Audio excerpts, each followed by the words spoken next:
Hello guys, welcome back to my channel the vlogs Kannada. ಇವತ್ತಿನ ಈ ವಿಡಿಯೋದಲ್ಲಿ ಬೆಳಗ್ಗೆ ಡೈಲಿ ವ್ಲಾಗ್ನ ಸ್ಟಾರ್ಟ್ ಮಾಡಿದ್ದೆ. ಬೆಳಗ್ಗೆ ಎದ್ದು ಕಾಫಿ ಕುಡಿದು ನನ್ನ ಡೇನ ಸ್ಟಾರ್ಟ್ ಮಾಡಿದೆ. ಅದಾದಮೇಲೆ ಕಿಚನ್ ಎಲ್ಲ ಕ್ಲೀನ್ ಮಾಡಿಕೊಂಡೆ. ಪ್ರತಿದಿನಾನು ಗ್ಯಾಸ್ ಎಲ್ಲ ತೊಳ್ಕೊಳ್ತೀವಿ, ಇಲ್ಲಾಂತಂದರೆ ತುಂಬ ಗಲೀಜಾಗಿರುತ್ತೆ. ಅದನ್ನೆಲ್ಲ ನೀಟಾಗಿ ತೊಳ್ಕೊಂಡ್ರೆ ಮ್ಯಾನೇಜ್ ಆಗುತ್ತೆ. ಅದಾದಮೇಲೆ ಊಟಕ್ಕೆ ನಾನು ಮುದ್ದೆ ಮತ್ತು ಬೇಳೆ ಸಾರು ತಿಂದೆ. ಆಮೇಲೆ ಮಮ್ಮಿ ಚಿಕನ್ ಮಾಡು ಅಂತ ಹೇಳಿದ್ರು. ರಸ ಅನ್ನದ ಜೊತೆಗೆ ಚಿಕನ್ ಪೆಪ್ಪರ್ ಡ್ರೈ ಮಾಡಿದ್ದೆ.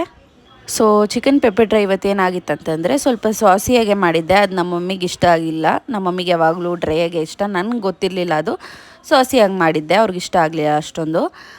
ಹಾಗೆ ಇವತ್ತು ನಮ್ಮ ಮಾವ ಬರ್ತ್ಡೇ ಇತ್ತು ಅಂದ್ಬಿಟ್ಟು ಕೇಕ್ ತೊಗೊಂಡು ಮನೆಗೆ ಬಂದು ಊಟ ಮಾಡಿದೆ ಫಸ್ಟು. ಆಮೇಲೆ ನಾನು ಕೇಕ್ ಕಟ್ ಮಾಡೋಕ್ಕೆ ರೆಡಿ ಆದ್ವಿ. ಅವರು ಕೂಡ ಹೊರಗಡೆ ಹೋಗಿ ಬಂದಿದ್ದರು. ಆಮೇಲೆ ಕೇಕ್ ಎಲ್ಲ ಕಟ್ ಮಾಡಿ ಅವರು ಅವ್ರ ಮನೆಗೆ ಹೋದರು. ನಾನು ತಲೆಗೆ ಎಣ್ಣೆ ಹಚ್ಚಿ ನನ್ನ ಡೇನ ಕಂಪ್ಲೀಟ್ ಮಾಡಿದೆ. ನೆಕ್ಸ್ಟ್ ವೀಡಿಯೋದಲ್ಲಿ ಸಿಗ್ತೀನಿ. Until then take care, keep smiling.